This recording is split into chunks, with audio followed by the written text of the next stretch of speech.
everyone, and thank you for joining me for assembly today. I've lit the candle to remind us that Jesus is with us when we worship. Jesus, light of the world, shine in our hearts today. I'm going to ask you to have a look at the pictures coming up on the screen and see if you can decide which of the three things is the smallest. First of all, we've got some pets. There's a dog and a cat and a guinea pig. Which of those is the smallest? That's right, it's the guinea pig. Here are some flowers.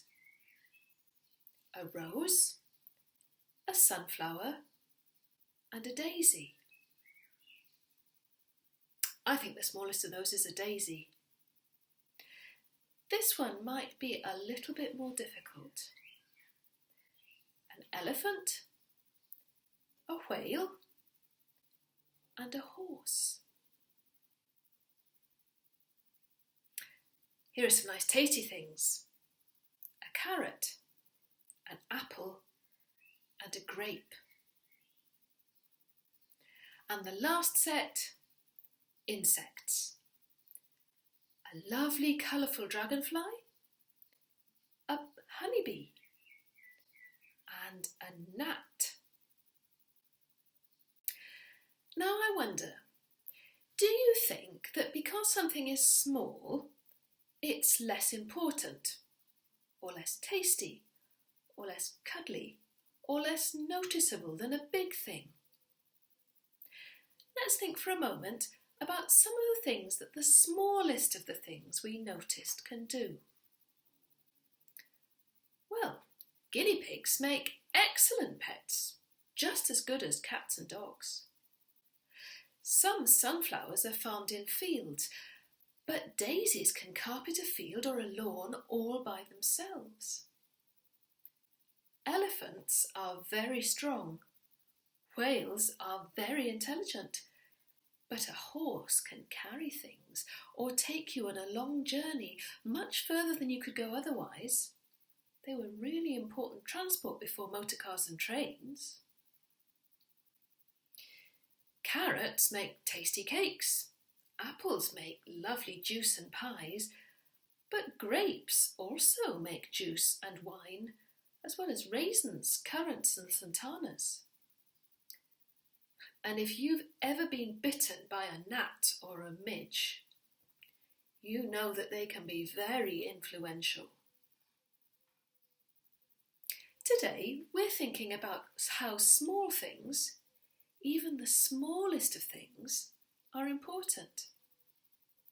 There's a place for everything in God's kingdom.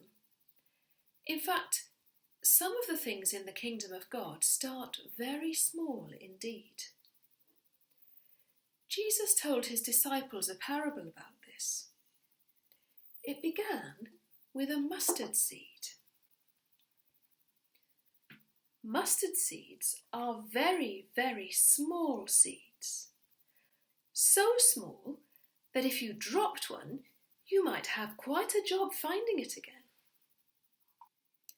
Like many seeds, in the right conditions, they can grow into much bigger plants. In fact, in the Middle East where Jesus lived, mustard bushes grew so big that they could be a nuisance for farmers. But big plants bring other advantages. Jesus said that the kingdom of God is like this eeny-weeny, teeny-weeny, itty-bitty mustard seed, a seed that a man took and planted in his field. And as most seeds do, it grew. It grew not just an eeny-weeny, teeny-tiny, itty little bit, but a whole lot into a strong and mighty mustard bush. And that bush is so strong and so mighty that everyone can see it. It's a bush so solid and safe that when winds come, birds build their nests and raise their young in its branches. Jesus said, "The kingdom of heaven is like this mustard seed."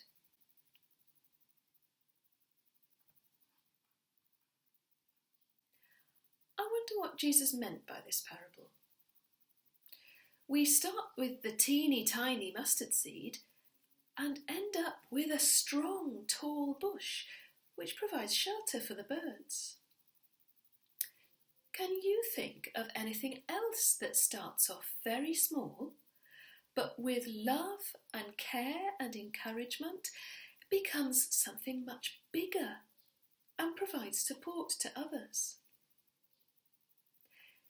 Jesus used the parable of the mustard seed to describe the kingdom of God.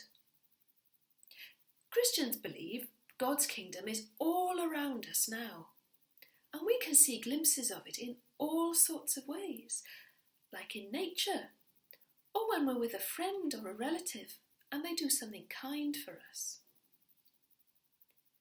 One of the things Christians do when they gather together in church is to celebrate being part of the kingdom of God and to support each other by living and loving as Jesus taught us to.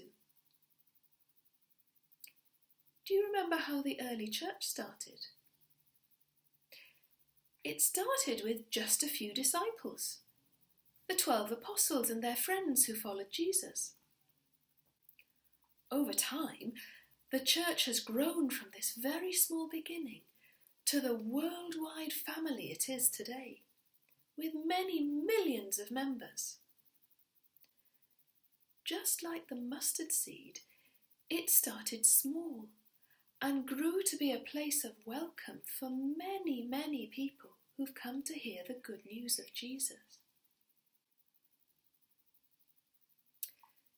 So let's be still and quiet together for a moment.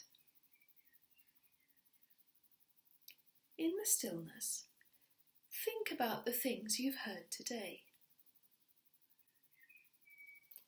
Jesus' parable was of a teeny tiny, eeny weeny, itty bitty little mustard seed. A seed that grew into a mighty bush where birds came to live. I wonder if you've ever felt small like that mustard seed. Maybe not on the outside, but on the inside. Maybe you felt as if others are so much better than you or cleverer than you. Jesus' friends, the disciples, felt all of these things. But God used them to change the world.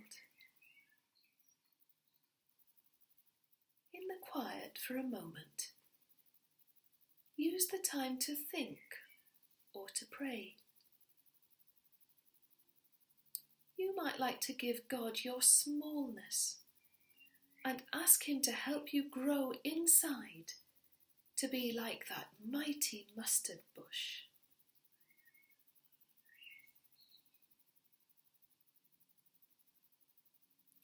Shall we say the words of the Lord's Prayer together? Our Father, who art in heaven, hallowed be thy name. Thy kingdom come, thy will be done, on earth as it is in heaven.